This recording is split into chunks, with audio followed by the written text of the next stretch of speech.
तो ध्यान दो बच्चों, जैसे मान लो हमें क्वेश्चन करना है। क्वेश्चन देखो ये है कि एफ एक्स बराबर integral X square X from 0 to 1 X equal to 1 पर वैल्यू है 4 है, एक्स फ्रॉम 1 to 3 वैल्यू है 3 माइनस एक्स। ठीक है, और हमसे ये कहता है कि इंटीग्रेट 0 to 3 एफ एक्स की वैल्यू चाहिए, है ना।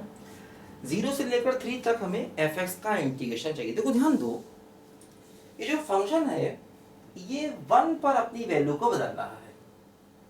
0 से 1 में कुछ है और 1 से 3 में देखो कुछ है, ये अपनी वैल्यू 1 पर बदल रहा है, ध्यान दो। ठीक है, देखो क्या होगा, सबसे पहले 0 to 3 एफ एक्स हमें चाहिए। देखो 0 से 3 जाना है, 1 पर वैल्यू चेंज दो, क्या होगा 0 से 1 तक देखें तो फंक्शन की वैल्यू एक्स स्क्वायर हो गई, और 1 से 3 तक देखें तो फंक्शन की वैल्यू 3 माइनस एक्स हो गई, है ना। 0 से 1 में फंक्शन की वैल्यू एक्स स्क्वायर हो गई, और 1 से, अब देखो जैसे x बराबर 1 पर वैल्यू 4 है, लेकिन इसका हमें कोई फायदा नहीं मिलने वाला। x बराबर 1 पर वैल्यू 4 है ना, तो मेरे लिए ये बेकार है। मतलब एक पॉइंट पर वैल्यू अगर बदल जाए डेफिनेट में तो उससे कोई फर्क नहीं पड़ने वाला। जैसे मान लो अगर यहाँ इक्वल होता तब भी हम यही लेते, जैसे यहाँ पर 3 पर इक्वल होता तब भी नहीं लेते, नहीं होता तब भी यही लेते। ऐसे मान लो अगर यहाँ इक्वल नहीं है तब भी हमने यही वैल्यू ली, और अगर होता तब भी लेते। अब देखो x बराबर 1 पर वैल्यू 4 कर दी, तो इससे हमें कोई फायदा नहीं होने वाला, है ना, या कोई नुकसान नहीं होने वाला। तो 0 से 1 में वैल्यू और 1 से 3 वैल्यू। देखो 0 से 1 में एक्स स्क्वायर का इंटीग्रेशन क्या होगा, एक्स क्यूब बाई 3, 0 to 1। देखो 3 का इंटीग्रेशन 3x, और x का हो गया एक्स स्क्वायर बाई 2, और 1 से लेकर 3 तक। अब देखो पहले x की जगह पर 1 रखो तो 1 माइनस 0, ठीक है। अब देखो इसमें भी x की जगह पहले 3 रखो तो 3 इंटू 3 माइनस 3 स्क्वायर बाई 2, और माइनस फिर x की जगह 1 रखो तो 3 इंटू 1 3, और माइनस 1 बाई 2। देखो ये हमारे क्वेश्चन का आंसर आएगा ना। पहले इंटीग्रेट किया, फिर x की जगह अपर लिमिट माइनस डॉट। तो ध्यान देना, देखो जैसे हमें 0 से 3 तक जाना था और 1 पर वैल्यू बदल गई, तो हमने अपने इंटीग्रेशन को 2 पार्ट में ब्रेक कर दिया, 0 से 1, 1 से 3।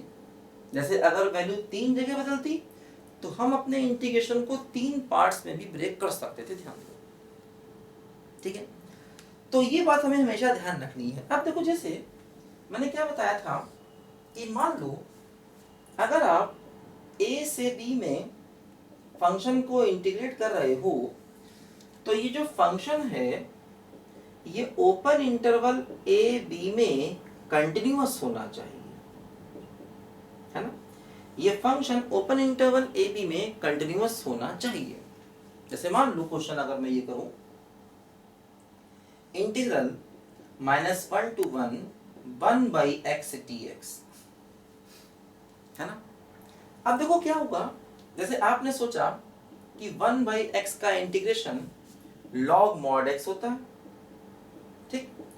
फिर आपने -1 to 1 कर दिया, x की जगह अपर लिमिट 1 तो log 1, x की जगह लोअर लिमिट -1 तो फिर से log 1, और log 1 की वैल्यू होती है 0, तो आंसर 0 आ गया। लेकिन ध्यान रखना ये गलत है, ऐसा करना गलत है। क्यों? क्योंकि ये जो 1 बाई एक्स फंक्शन है, ये 1 बाई एक्स फंक्शन x बराबर 0 पर डिसकंटिन्यूअस हो जाएगा, और ये जो 0 है ये -1 और 1 के बीच में आएगा। क्योंकि देखो ये जो आप वैल्यू ले रहे हो एक्चुअली ये x की वैल्यू है, ये x की वैल्यू है -1 से 1 तक। तो जब आप -1 से 1 तक जाओगे तो बीच रास्ते में आपको x बराबर 0 भी मिलेगा, और x बराबर 0 मिलते ही 1 बाई एक्स फंक्शन जो है ये डिसकंटिन्यूअस हो जाएगा। तो इसीलिए हम ऐसा नहीं कर सकते, ध्यान दो। तो क्या करना होगा, देखो तो देखो इसका तरीका ये होता है कि आपको इसे, देखो इसको लिखो, मिटाता मिटा, इसको लिखो। देखो इसका सही मेथड देखो ये है कि हमें इसको 0 पर ब्रेक कर देना चाहिए। देखो जैसे 0 पर समस्या आई है कंटिन्यूटी में, देखो हम क्या करेंगे, -1 to 1 1/x dx, तो हम -1 से 0 तक जाएंगे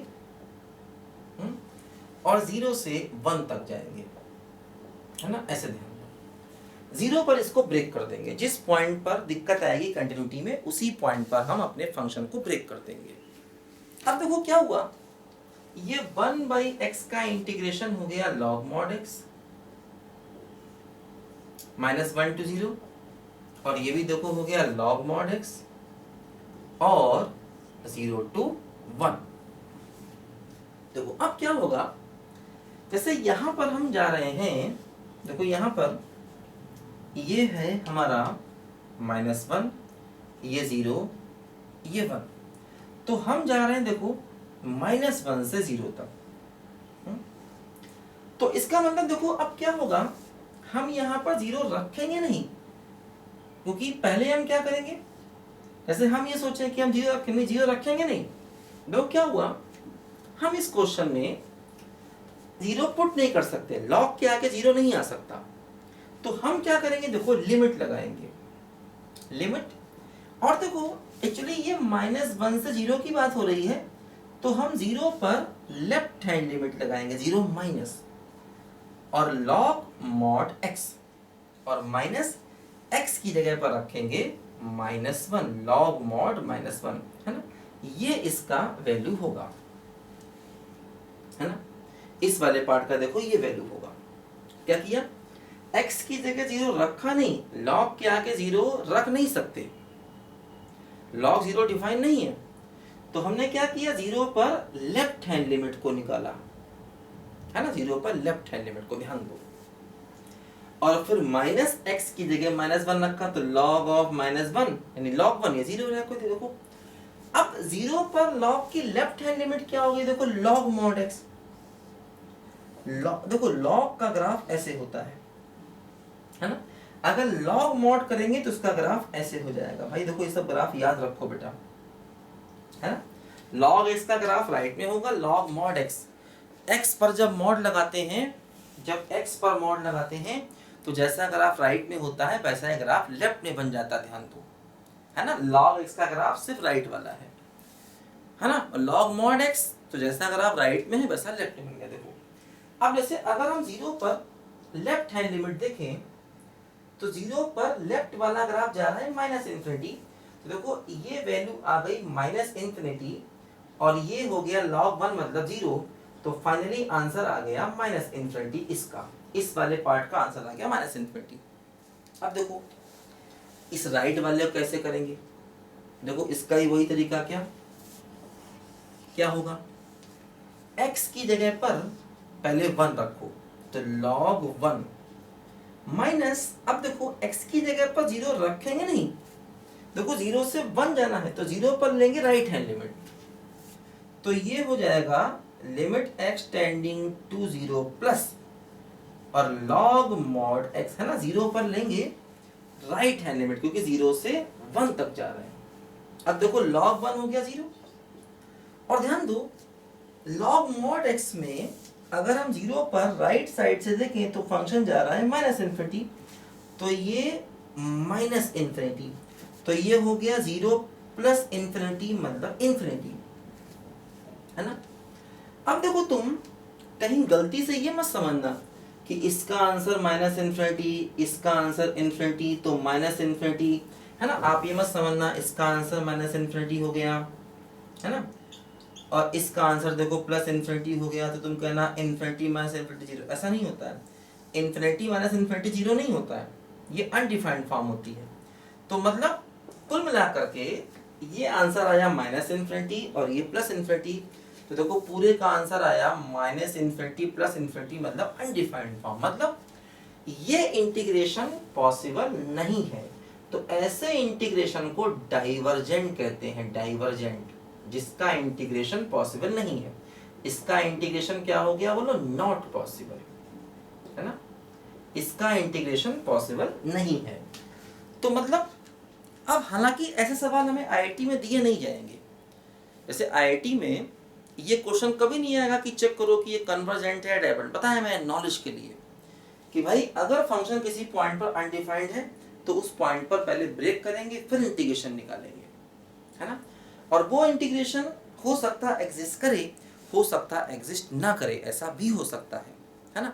अभी मैं आपको कुछ और एग्जांपल दूंगा, इसको लिखो जरा बच्चों ध्यान से पहले।